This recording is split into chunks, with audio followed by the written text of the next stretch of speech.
बोले कृष्ण कन्हैया लाल की, भाव के धनी की, राधा श्री महाराज की। तो इस प्रकार भगवान श्री कृष्ण साक्षात दर्शन देकर षोडक्षरी मंत्र देवचंद्र जी महाराज को प्रदान करते हैं। तब कहते हैं, तुम्हें इस मंत्र की वजह संसार में जितने भी शास्त्र हैं, उस शास्त्र के पूरी भेद खुल सकता है। तुम्हारे ऊपर मेरी कृपा हो चुकी है। अब तुम संसार में रहकर मैं तुम्हारे अंदर बैठकर ब्रह्म आत्माओं को जगाने की कार्य करूंगा। तुम्हारे माध्यम से मैं ब्रह्म आत्माएं ब्रह्म सृष्टियों को जगाकर अपने मूल घर परम धाम की तरफ जागृत कराऊंगा। इस प्रकार एक भागवत कागज तुम्हारे खुले कमलामा, इस प्रकार देवचंद्र जी के महाराज के साथ में भगवान श्री कृष्ण कहते हैं, अब इसकी वजह तुम्हारे ये शास्त्र की कागज भी पूरा तुम्हारे ऊपर शो गया है। तुम्हारी 14 वर्ष की निष्ठा भी पूरी हो चुकी।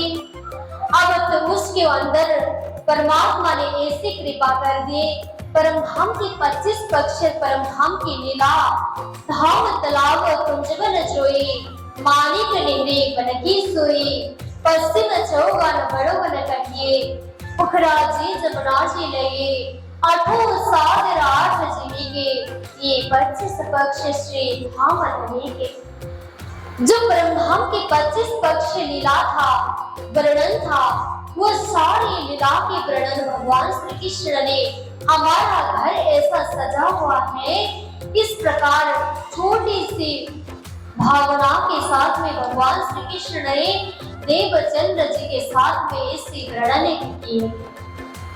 जब वर्णन किए तब कहा कि इसी घर में सब ब्रह्म आत्माओं को जागृत करनी है, सबको इसकी भेद खोलनी है कि संसार क्या है, संसार से बाहर क्या है और अपने अंदर क्या बैठे हैं। तो आप अपने परमात्मा खावंद को पहचान नहीं कर रहे हो। इस प्रकार ब्रह्म आत्माओं को साक्षी देते हुए इस मंत्र से उन्हें परम धाम की प्राप्ति हो जाएगी। तब इस प्रकार देवचंद्र जी महाराज को साक्षियां देते हुए कहते हैं, अरे देवचंद्र, तुम परेशान में मत रहना, तुम्हारे अंदर मैं बैठ रहा हूँ, तो फिर मैं ही तुम्हारे जहाँ बैठ जाओगे वहीं पर तुम्हें आकर ब्रह्म आत्माओं को जागृत करूंगा कि ब्रह्म आत्माएं खुद तुम्हारे पास में आ जाएंगे। तब ये सारी शास्त्र की वचन वाणी तुम्हारे मुखार बिंद से प्रकट हो जाती है। तब भगवान श्री कृष्ण की वचन को श्रवण किए, तब प्रसन्न होकर देवचंद्र जी महाराज प्रणाम करने लगे। तब उस समय देवचंद्र जी महाराज की वो जितने भी पवन चल रहा था, पूरा संसार की ब्रह्मांड अलग से प्रकार की हुई थी, वो सारी दूर हो गई। जब भगवान श्री कृष्ण खुद वो बेग ले आए थे, क्योंकि देवचंद्र जी महाराज को उनकी तरफ सुरता जगानी थी, तो देवचंद्र जी महाराज के हृदय में आकर उन्होंने धाम की स्थापना भी करनी थी, जहाँ बीज की रोपण करना चाहिए था। तो देवचंद्र जी महाराज के बाद में इसी प्रकार उस दिन की घटना घटी। तब देवचंद्र जी महाराज ने अपने गुरु भट्ट जी से कहते हैं, भट्ट जी, गुरुदेव, मैं आप भागवत श्रवण करने नहीं आऊंगा। मैंने 14 वर्ष के निष्ठा बंद मेरा पूरा हो गया। तब उस समय भगवान के कहने पर देवचंद्र जी महाराज ने उस दिन से भागवत श्रवण करने जाने के लिए विदा माँ के गुरुजी के साथ में सानिध्य में प्रणाम करके वो घर लौट गए थे। बलि कृष्ण कन्हैया लाल की। अब यहाँ देवचंद्र जी महाराज के हृदय में ऐसे भाव प्रकट हो जाती है, अरे भगवान श्री कृष्ण ने मुझे आज तक ऐसी कोई भी लीलाएं नहीं दिखाई थे कि मैंने जो भागवत में श्रवण हुई बात वो आज तक मैंने ऐसी वर्णन नहीं सुनी। जो जैसे भगवान श्री कृष्ण ने मुझे मंत्र प्रदान किए हैं तो उससे मुझे तो बहुत प्रसन्नता हुई। तब उनके मन में लगा, अरे मैं इस परम धाम की बात इनके ऊपर जाके कहूँ, मैं इस बात को किसके साथ में जाके कहूँ। तब उन्होंने तो भट्टा जी से कहे थे, मुझे भगवान श्री कृष्ण की दर्शन भी मुझे प्राप्ति हुई, मेरी निष्ठा बंद हो चुका है, अब पूरी तरह मैं पूर्ण हो गया हूँ, आज से मैं भागवत श्रवण करने नहीं आऊंगा गुरुदेव। ऐसे वचन से उन्होंने पूरी तरह 14 वर्ष की निष्ठा बंद वहां से पूर्ण करके घर लौट गए थे। तब घर में लौट जाते तब ये बात तो किसी को समझ में नहीं आती। तब उनके मन में खुद छटपट होने लगा कि मैं भगवान श्री कृष्ण ने जो वचन मेरे साथ में कहे हैं उस वचन में किसको सुनाऊं? वो सुनने वाले कौन होंगे? किसके कहने पर ये हो जाएगा? मुझे तो खुद कहना पड़ेगा। अब किसके पात्र हुई देखना चाहिए, अब मैं किसके पास में जाके कहूँ? तब देवचंद्र जी महाराज के मन खटपट होने लगी, घर पर मन ही नहीं लगने लगा। अब कहने लगे कि रास्ते में जा रहे थे तब हजम मिल जाता है। तब हजम के पास में जाकर कहते हैं, अरे भाई जी मैं आपसे कुछ बात कहने जा रहा हूँ। तब हजम कहते हैं, तो कहिए क्या बात है तुम्हारी? तब कहते, मैंने जितने भी बात तुमसे कहूँ तो वो ध्यान से श्रवण करना। मैं तुम्हारी दिन भर की रोजी रोटी मैं जितना भी तुम्हें बदोगे उतना ही मैं तुम्हें दे दूंगा।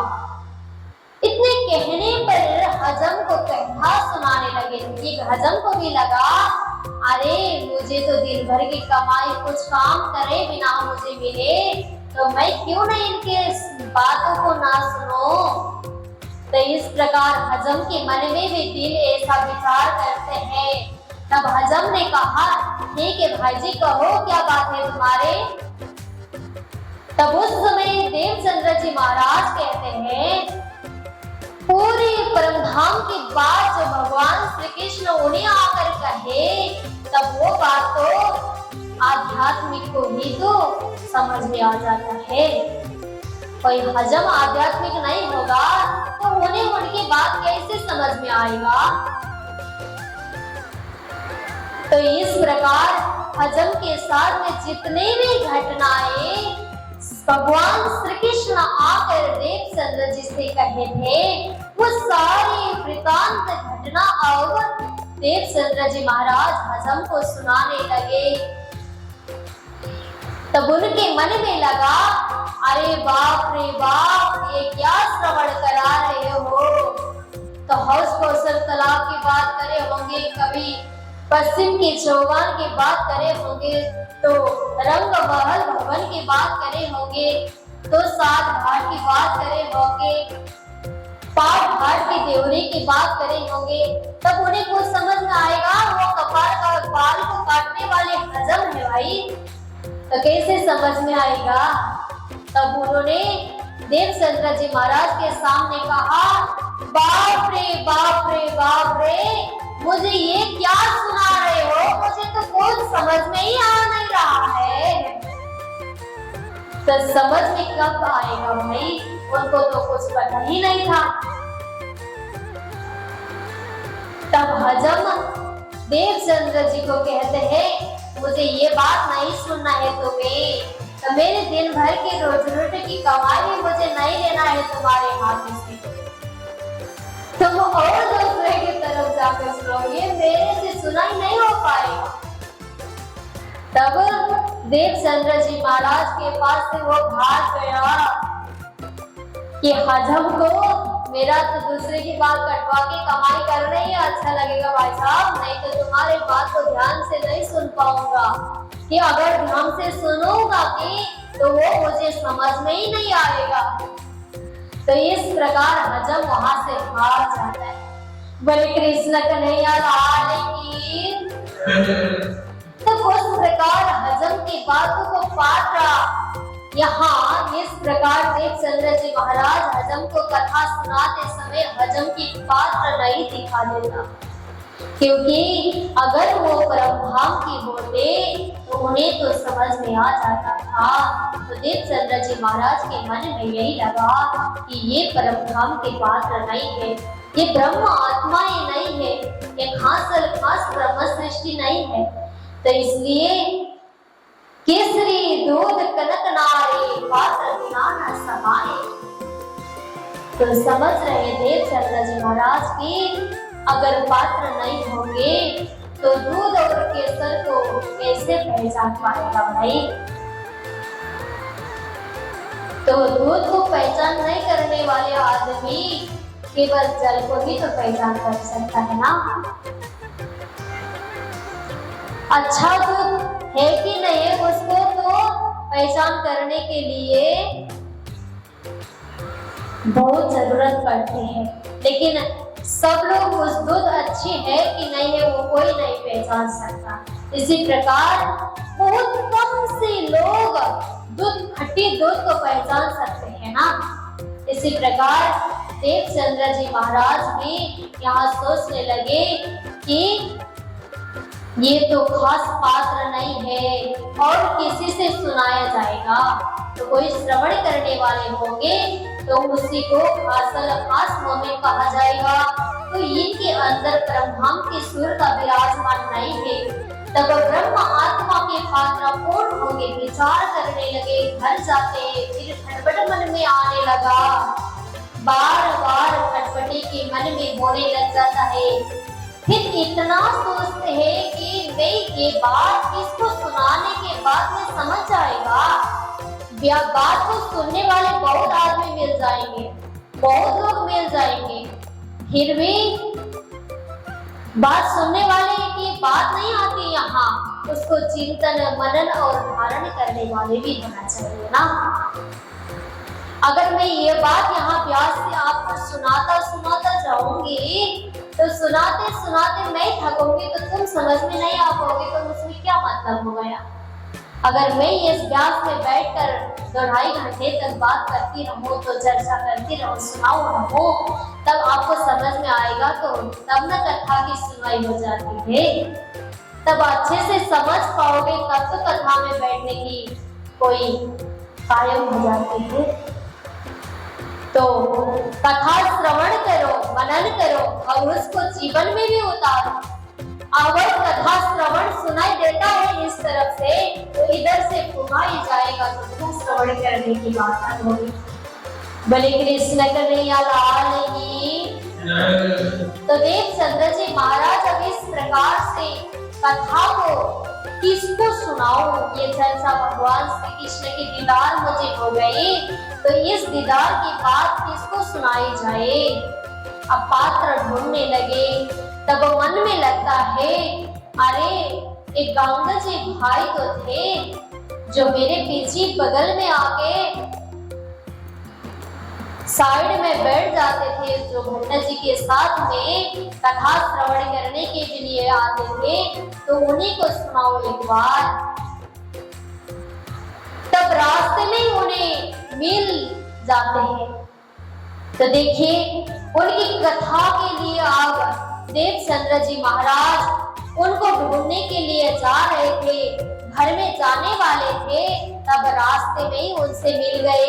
तब कहते हैं अरे आपसे तो रास्ते में ही मिल चुके हैं हम, बहुत खुश लगा आपसे मिलने में। तो मैं आपसे मिलने के लिए ही आपके घर जाने वाला था, तो आज रास्ते में मिल चुके, बहुत भाग्य की बात है। अरे मैं आपसे कुछ बात करने के लिए आने वाला था। तो गंगा जी भाई कहते हैं क्या बात थी देवचंद्र जी, कहिए तो। तब उन्होंने अपने सारी घटना, जिस दिन जब पूरा हवा की वेग चली थी ना, उस दिन मुझे भगवान श्री कृष्ण के दर्शन हुए थी गंगा जी भाई। मुझे ऐसे दर्शन मिले कि भगवान श्री कृष्ण ही खुद वो वेग ले आए थे। तो किसी को वो सारी बात पता नहीं चली जो मुझे भगवान श्री कृष्ण आके कहे, वो किसी को पता नहीं है। वो खुद मुझे आकर कहे हैं और किसी को पता भी नहीं है। तो इस बात में आपको सुनाने के लिए आ रहा था। तब देवचंद्र जी महाराज इस प्रकार से उनसे बात करने लगे। तब कहते हैं अरे क्या बात थी। तो उन्होंने सारे भगवान श्री कृष्ण की बात और सुर छेदी मंत्र, मुझे ऐसी मंत्र भी प्रदान किए। तब वहां की 25 पक्षीय परम धाम की वर्णन भी किए। तब मुझे ऐसे ऐसे अखंड लीला की बात किए। तो उन्होंने ऐसे भी कहा कि तुम्हारे अंदर आकर के ही मैं ब्रह्म आत्मा को जगाने की बात भी करूंगा। तो वो चर्चा में मेरे से ही होगा, ये भी कहा है भगवान श्री कृष्ण। तो मैंने उनसे पूछा कृष्ण जी आप कहाँ जाओगे? तो उन्होंने मेरे से कहा कि तुम्हारे अंदर आकर ही मैं बैठूंगा देवचंद्र। ये भी कहा है गंगा जी भाई। तो 14 वर्ष तक मैंने भागवत श्रवण किए, तो मुझे तो ये सारी चीज की बात पता ही नहीं था आज तक। तो ऐसी घटना, ऐसी लीला, ऐसे वर्णन, लीला धाम रस वर्णन पूरी तरह भगवान श्री कृष्ण मेरे सामने आकर कहा कर ऐसे लीला की वर्णन करके वो मेरे हृदय में ही विराजमान हो गए। तब गंगा जी भाई भी आश्चर्यचकित होने लगे। तब कहते हैं मैंने भी भट्ट जी से बहुत बार कथा तो श्रवण किए हैं, लेकिन आपने जो बात कहा देवचंद्र जी, वो बात तो आज तक मैंने भी कभी नहीं सुना था। आपने ही आज ऐसी कथा सुनाई, तो मैं तो आश्चर्य में हो पड़ा हूँ। तब कहते हैं रहा मीने खड़े रहे, चर्चा ठाड़े करे सोया, पानी भरने जाए बलिहारी, फिर आए खड़े देखे सोया। बलि कृष्ण कन्हैया लाल की। राह देखने खड़े रहे, जो राह पे चलने वाले लोग थे ना, तब दोनों जनों को खड़े देख के देखते रहे। देवचंद्र जी महाराज और गंगा जी भाई की चर्चा रास्ते में खड़े खड़े हो रहा था, जिस चर्चा में घंटा मिनट सेकंड की कोई भी खबर नहीं पड़ी। जब तक वो खड़े रहे तब तक उनके मन में ये नहीं लगा कि कितना घंटा व्यतीत हुआ, कितना समय व्यतीत हो चुका, कौन हमें देख रहे हैं। कुछ लोग मर्यादा में शर्म नहीं रखे उन दोनों ने, बस खड़े खड़े ही अपने परब्रह्म परमात्मा की बातों में चिंतन में लगे।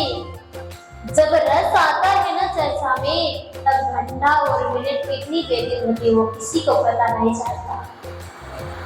इसी प्रकार देवचंद्र जी महाराज की बातों में ध्यान, बहुत गहराई से ध्यान गंगा जी भाई को लगी है।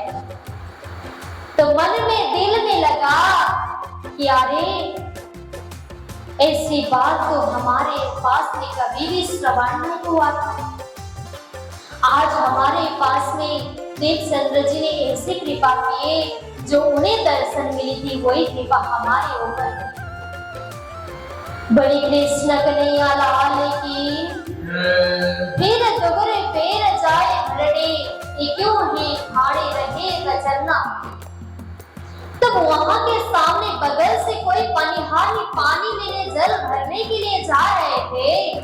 तब उनके मन में लगने लगा अरे ये दो भाई तो कब से खड़े खड़े हैं, इन्हें तो कोई पता ही नहीं चला कि ये कब से खड़े हैं।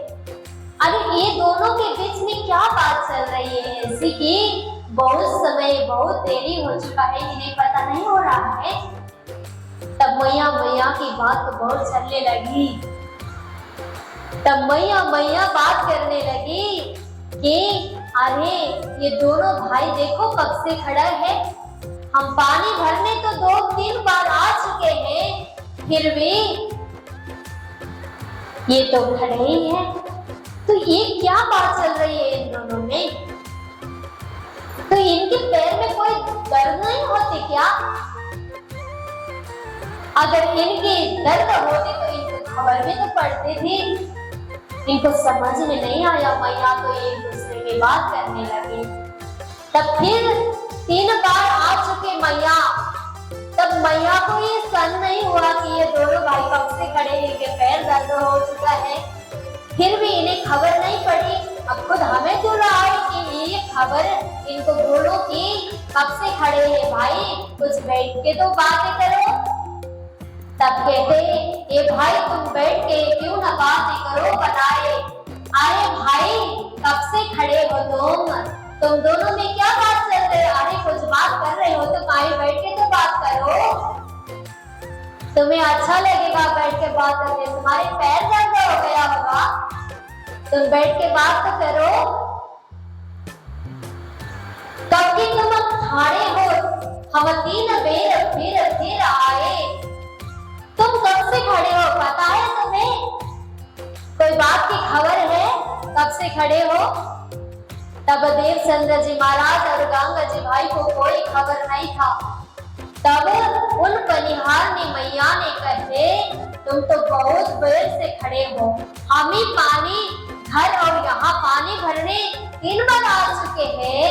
भैया तुम्हें ये खबर भी पता नहीं कि आपके बातों में तुम लग गए, तो तुम्हारे शरीर की तो कोई खबर ही नहीं है, तो हमारी क्या खबर लगेगा तुम्हें? तो हम 3 बार आ चुके हैं पानी भरने के लिए, तो आप कहीं बैठ के खबर हो जाए कि तुम्हारे पैर दर्द हो गया है। बोले कृष्ण कन्हैया लाल की। तो इस प्रकार देवचंद्र जी महाराज और गंगा जी भाई में इतनी गहराई चर्चा हुई, इतनी गहराई से सत्संग चली, जिसमें कोई संसार की देह की खबर नहीं पड़ी होगी, संसार में देह की खबर नहीं हुई।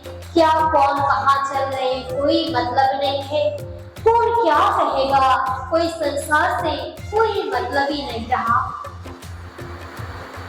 तब यहाँ गंगा जी भाई कहते हैं अब मुझे भी समय होने लगा कि देवचंद्र जी महाराज और गंगा जी भाई के बीच में इतनी बात की संवाद हुई जो किसी को खबर ही नहीं हुई।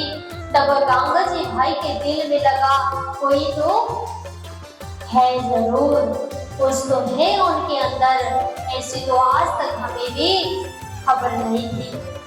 तब उनके दिल में इस चीज की जिज्ञासा भी था, तो कोई काम धंधा भी देने के पर उनके ऊपर काम धंधा की वजह वो देवचंद्र जी महाराज से थोड़ी दूर होना पड़ा, कुछ समय घंटा के लिए देरी होना पड़ा, फिर तो भगवान श्री कृष्ण उन्हें भी फिर लौटा देते हैं। बोले कृष्ण कन्हैया लाल की। आ जाइए एक भजन श्रवण करते हैं, तब उसके बाद में हम फिर अपने प्रसंग में आ जाते हैं।